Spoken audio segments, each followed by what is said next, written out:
মেয়েরা কি রাতে চুল ছেড়ে দিয়ে ঘুমাতে পারবে? বাথরুমের বাইরে বিসমিল্লাহ বলে বাথরুমে ওযু করলে ওযু হবে? পাক অবস্থায় কিছু পান করলে কোনো সমস্যা আছে কিনা? সহবাসের সময় শরীরে যে কাপড় থাকে সেটা পরে নামাজ হবে কিনা? ওযু করে শুয়ে থাকলে কি ওযু ভেঙে যাবে? জামাতে প্রথম কাতারে ফরজ নামাজ আদায় করার সময় যদি ওযু ভেঙে যায় তাহলে করণীয় কি? স্বামী তার স্ত্রীকে গালি দিলে কি পরিণত হতে পারে? অপবিত্র অবস্থায় কি ওয়াজ শোনা যাবে?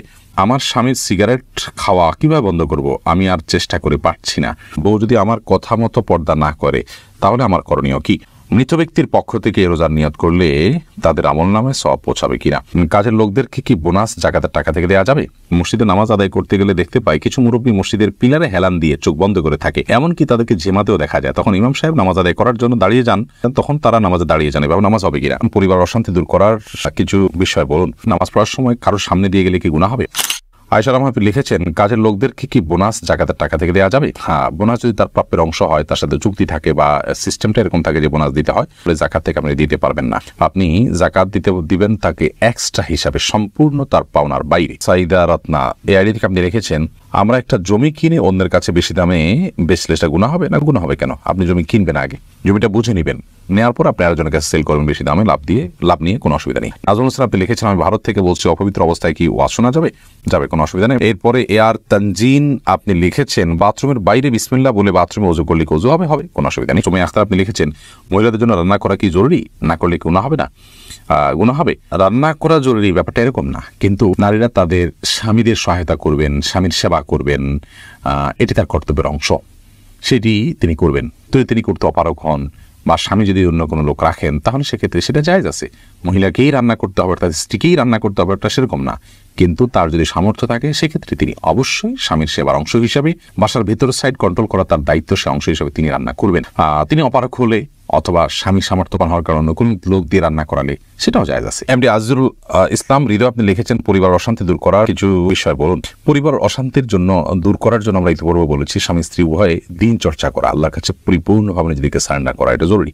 এটা না হলে অশান্তি কখনো দূর করা সম্ভব নয়। যখন আমরা আল্লাহর কাছে সারেন্ডার করা শিখবো, তখন আমাদের মধ্যে ধৈর্য আসবে, আমাদের মধ্যে সবর আসবে, আমাদের মধ্যে অল্প তুষ্টি আসবে, আমাদের মধ্যে একজন অন্যজনকে মেনে নেওয়ার মানসিকতা আসবে। নবী করিম সাল্লাল্লাহু আলাইহি ওয়াসাল্লামের পারিবারিক জীবনকে আমাদের স্টাডি করা উচিত। কিভাবে তিনি পারিবারিক জীবন যাপন করেছেন, কতটা ধৈর্যের সাথে তিনি এই পরিস্থিতিগুলোকে মোকাবেলা করেছেন, যেগুলোর সম্মুখীন আমরাও হয়ে থাকি, সেটা আমাদের স্টাডি করা দরকার। সেই সাথে বিবাহ থেকে নিয়ে বিবাহর পরে আল্লাহর নাফরমানি থেকে পরিবারগুলো দূরে থাকাও দরকার। যেখানে আল্লাহর নাফরমানি হয়ে থাকে সেখানে শান্তি থাকে না। যেন হারাম কাজ থেকে বেঁচে থাকলে ইনশাআল্লাহ বিদিন আল্লাহ রাব্বুল আলামিন শান্তি দান করবেন। আজিয়াদ লাবিব আপনি লিখেছেন, সপ্তাহের সময় বৃহস্পতিবার রোজা রাখা সুন্নত। মৃত ব্যক্তির পক্ষ থেকে রোজার নিয়ত করলে তাদের আমলনামায় সওয়াব পৌঁছাবে কিনা? নফল আমল, বিশেষ করে সিয়ামের আমল মৃত ব্যক্তির তরফ থেকে করার ব্যাপার বিভিন্ন হাদিস পাওয়া যায়, বিধায় তাদের তরফ থেকে আপনি নফল রোজা রেখেই তাদেরকে সওয়াব পৌঁছানোর নিয়ত করতে পারেন। আমি তাআলা তাদের আমলনামাতে দিবেন ইনশাআল্লাহ। এরপর খাদিজা খানম আপনি লিখেছেন, জামাতে প্রথম কাতারে ফরজ নামাজ আদায় করার সময় যদি ওযু ভেঙে যায় তাহলে করণীয় কি? যদি ওযু ভেঙে যায় তাহলে আপনি কাতার ভেঙে বেরিয়ে যাবেন এবং ওযু করে এসে বাকি নামাজ পরিপূর্ণ করবেন। যদি এটা মেয়ে মানুষ হয়ে থাকেন তাহলে তিনি তো প্রথম কাতারে থাকার কথা নয়, অর্থাৎ তার পেছনে অন্য মানুষজন থাকার কথা না। হ্যাঁ, এমন হতে পারে যে মেয়েদেরই অনেক কাতার, সেখানে আপনি সামনে কাতারে আছেন, এমন হতে পারে।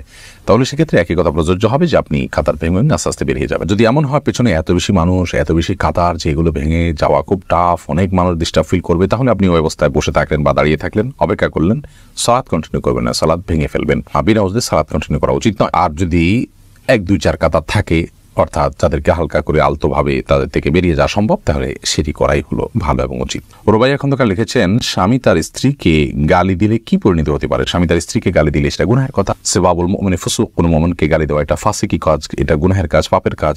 এর কারণে তিনি পাপিষ্ট হবেন, আল্লাহর কাছে তওবা করতে হবে। আর অন্যকে গালি দেওয়ার চাইতে স্ত্রীকে গালি দেওয়া এটা বেশি গুনাহ, কারণ স্ত্রীর প্রতি সদ্ব্যবহার করার জন্য বিশ্বধর্ম নির্দেশ করেছেন। পাপিয়া হাসান আপনি লিখেছেন, আমার স্বামীর সিগারেট খাওয়া কিভাবে বন্ধ করব? আমি আর চেষ্টা করে পারছি না। আপনি আপনার চেষ্টাকে অব্যাহত রাখুন, সেই সাথে দোয়াও করুন, তবে তার এই পাপের বোঝা তিনি বহন করবেন। আপনি আপনার চেষ্টা করেছেন, দাওয়াত পেশ করেছেন, আপনি চেষ্টা করে যাচ্ছেন, এবং স্বামী স্ত্রীর মধ্যে একে অন্যের কাছে আর্গুমেন্ট করে দাবি আদায় করা যে কোনো জিনিস অনেক বেশি সহজ। কিছু অমানুষ এবং একান্ত কিছু আপনার শক্ত হৃদয়ের মানুষ হলে তাদের কথা ভিন্ন। তো আপনি সেই চেষ্টাটা অব্যাহত রাখবেন। আপনার হাতে যে পাওয়ার আছে, এজ এ স্ত্রী আপনার স্বামীকে আর্গুমেন্ট করে, আবেদন করে, আবদারের মাধ্যমে, ভালোবাসার যে দাবি আছে সে দাবি দিয়ে আপনি তাকে আপনার কথা শোনানোর জন্য আপনি চেষ্টা করবেন বিনয়ের সাথে। সেই চেষ্টা আপনি অব্যাহত রাখলেন, তারপর না করলে তিনি পাপিষ্ট হবেন, আপনার কোনো দায় নেই। আপনি সবর করলে আল্লাহ তাআলা আপনাকে আজর দিবেন। বাবুল কুট্টিয়ারি থেকে আপনি লিখেছেন, বউ যদি আমার কথা মতো পর্দা না করে তাহলে আমার করণীয় কি? আপনি আপনার স্ত্রীকে পর্দা করার জন্য নির্দেশ করবেন, উৎসাহিত করবেন, বিভিন্নভাবে বোঝাবেন। তারপরেও যদি তিনি পর্দা লঙ্ঘন করে তাহলে সেক্ষেত্রে আপনি তার সাথে আলটিমেটামে যাবেন, আর্গুমেন্টে যাবেন, আপনি অভিমান করবেন, বিছানা পৃথক করবেন, উভয় পক্ষের মুরব্বীদেরকে নিয়ে বসাবেন। তাতেও যদি না হয়, তার সাথে সংসার করা নিয়ে আপনি বিবেচনা করতে বাধ্য হচ্ছেন, সেই বার্তা তাকে পৌঁছাবেন।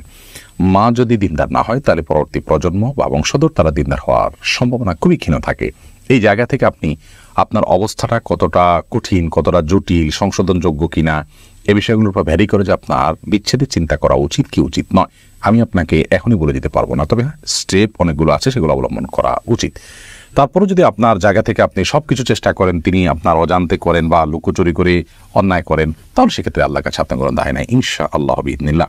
বাকি আপনার সাধ্য অনুযায়ী সৎ কাজের আদেশ এবং অসৎ কাজের বাধা প্রদান করতে হবে। যদি তিনি আপনার অধীনস্থ, আপনি তাকে প্রেশার ক্রিয়েট করতে পারেন, সেই প্রেশারটা জুলুমের পর্যায়ে যদি না যায়।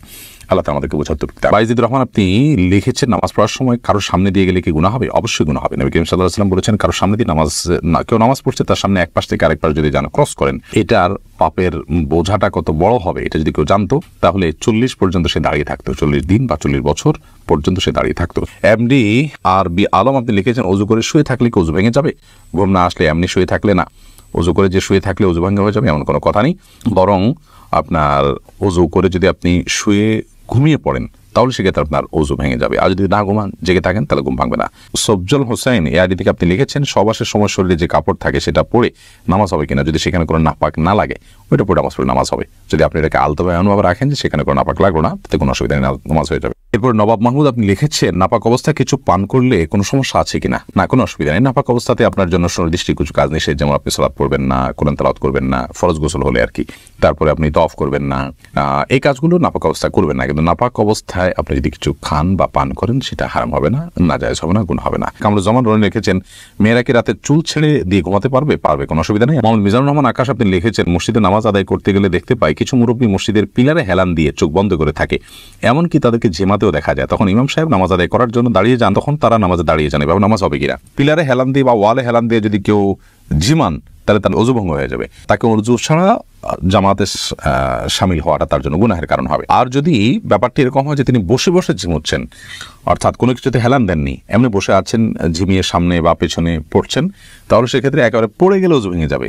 আর একটু হালকা এদিকে দুললেন, হালকা হালকা ঝুমালেন, তাতে কিন্তু অজু তার ভাঙবে না।